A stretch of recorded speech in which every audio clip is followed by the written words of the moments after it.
Hello friends, welcome back to our channel. AP మరియు తెలంగాణ రాష్ట్ర వ్యాప్తంగా 4 రోజుల పాటు భారీ వర్షాలు కురుస్తాయని వాతావరణ శాఖ హెచ్చరికలను అయితే జారీ చేస్తుంది. రాష్ట్రంలో ఇవాల్టి నుంచి 4 రోజుల పాటు పిడుగులతో కూడిన వర్షాలు పడే అవకాశం ఉందని వాతావరణ శాఖ అయితే తెలిపింది. పూర్తి వివరాలు అయితే చూద్దాం. ఏ జిల్లాలో ఈ వర్షపాతం అనేది ఉంది, సో ఎంతెంత మోతాదులో మనకి వీటికి సంబంధించి పడతాయి అనేది చూద్దాం. వీడియో నచ్చితే లైక్ చేయండి, వెంటనే ఛానల్ని సబ్స్క్రైబ్ చేసుకోండి. అదేవిధంగా మీ ఏరియాలో వర్షం కనుక పడుతూ ఉంటే కింద కామెంట్ సెక్షన్లో తెలియజేయండి. ఎండల తీవ్రత ఎక్కువగా ఉన్నా కానీ ఒకసారి మీ ఏరియాలో ఎంత ఎండ తీవ్రత ఉందో కూడా కామెంట్ చేయండి. మీ ఏరియా పేరుని తప్పనిసరిగా మెన్షన్ చేయండి.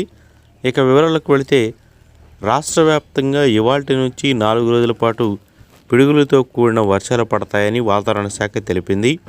పార్వతీపురం మన్యం, అల్లూరి సీతారామరాజు, ఏలూరు, ఎన్టీఆర్, పల్నాడు, ప్రకాశం, నెల్లూరు, నంద్యాల, అనంతపురం, కడప, అన్నమయ్య, తిరుపతి జిల్లాల్లో మోస్తరు నుంచి భారీ వర్షాలు కురుస్తాయని ఆంధ్రప్రదేశ్ వాతావరణ కేంద్రం అంచనా వేసింది.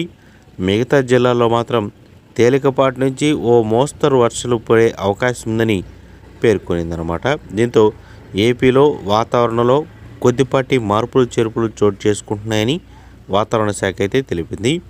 ఇక తెలంగాణలో కూడా నేటి నుంచి 5 రోజుల పాటు తేలికపాటి నుంచి మోస్తరు వర్షాలు పడే అవకాశం ఉందని కూడా వాతావరణ శాఖ అధికారులు అయితే తెలిపారు.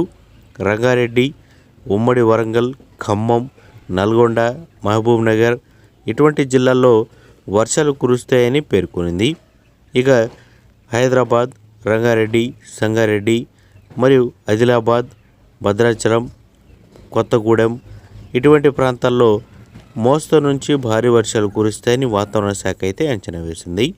సో రాబోయే 5 రోజుల పాటు తెలంగాణలో వర్షపాతం అనేది నమోదవుతుందని, తేలికపాటి నుంచి మోస్తరు వర్షాలు కురుస్తాయని, కొన్ని ప్రాంతాల్లో భారీ వర్షాలు కురిసే అవకాశం ఉందని వాతావరణ శాఖ వెల్లడించింది.